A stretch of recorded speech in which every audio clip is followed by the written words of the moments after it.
daawadayaal si aad la socoteen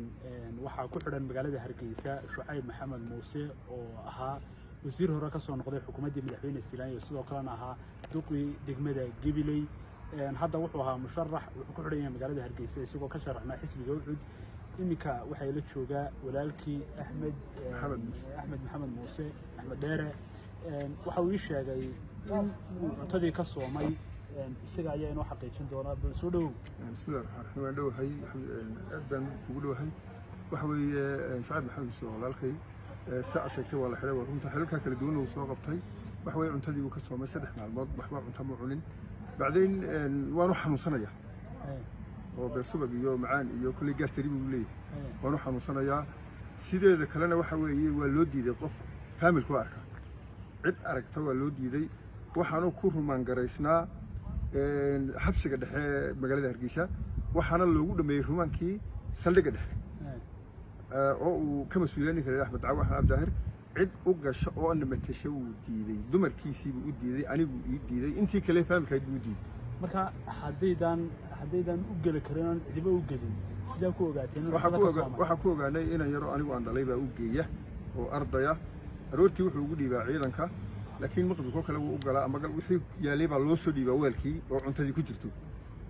weelkii oo cuntadii loo geeyay ku jirta sideeda u soo qaada ardayga yar baa u geeyay aroortii ciidanku u dhiibaa duhurkii u yimaada weelka loo soo dhiibaa cuntadii ku jirto sidiisii saddexdaa maalmood cunto ma cunin waanu xanuunsanayaa xaaladdu waxa weeye ninkaas aad bay ugu culus tahay marka waxaanu kulley codsan lahayn haddii ilaahay idhaahdo in xaaladdiisa si degdega dib loogu eego lana fuliyo wixii dhibaatooyin iyo hawl jirta cunto la'aanta xanuunka dhibaatada wixii kale intaa ka duwan kulley waa ku ilaa hadda maxaad ogtihiin oo lagu haystaa musharaxa wasiirka hore ilaa hadda intaan ka ognahay waa og tahay wuxuu ahaa wasiir dowladdii muxuu ahaa daahir yeela ka hayn wasiir ku-xigeenka hawlaha guud ee guriyeynta waa ogeydo magaalada Gabiley wuxuu ka degmada Gabiley wuxuu ka ahaa maayirkii koobaad ee xubnaha nimanka sii socda waxaa kaloo soo noqday wasiirkii warshadaha ee dowladda Silaayo intaasoo xilba uu soo maray waxa in igu maqaala ah waxa weeye shahaadadiisa lagu haystaa 3 xil buu soo qabtay shahaadadiisa waxa ansixiyay golaha baarlamaanka waa la horgeeyay waa ansixiyeen maanta shahaada lagu haystaa baan inta badan ugu maqaala ah wax kaloo dhiba ma ogi wax kaloo hawlo ma ogi waxna noo faahfaahiyo la yidhi waxa saa jiray maxaa ka qabtana ma jirto imika maxkamad baa la geeyay rumaan baa loo diray maxaa kale xiga meeladii sheegay kulley sida aan warka ku maqlay waxa la berito haddii alla yiraahdo oo sabti ah rumaankii hore uu ka dhamaaday maxkamadda la geynayaa waxa la dhageysan doonaa wixii lagu haystay dacwadiisu ahayd yaa haysta markaa intaad maqasheen sida wararku nagu soo gaadheen waxaa haysta anagu aanu isleenahay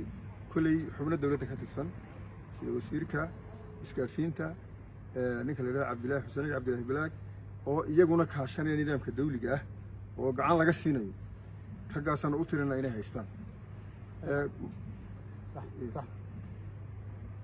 raggaasana u tirina inay haystaan oo dowladda shaarkeedina xidhan yihiin hawshaana iyaga maanta ay u fududahay dhibta ay ku wadaan iyo wixeeda aad iyo aad u mahadsan aad bay mahadceliyeen masha Allah